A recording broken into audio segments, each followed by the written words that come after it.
Airbus A320 JetBlue coming in now with 146 people on board. That's 140 passengers and 6 crew members, a pilot and a co-pilot up front.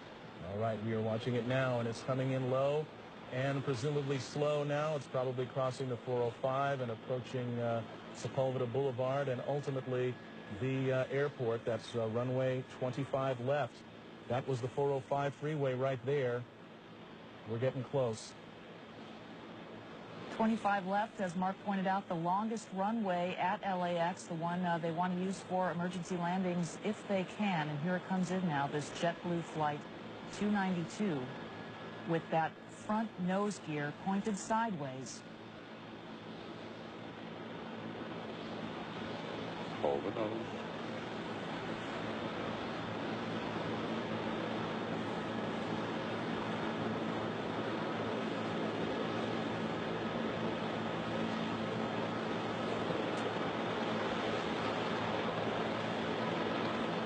Seen a lot of smoke, but so far it's still intact.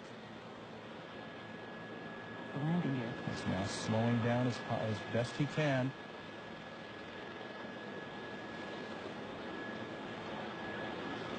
End of the runway. Mighty strong landing gear here.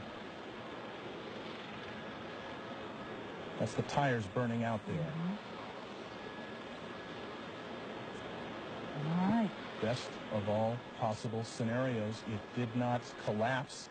The chin gear, or the chin of that aircraft did not skid down the runway. It has come to a complete stop.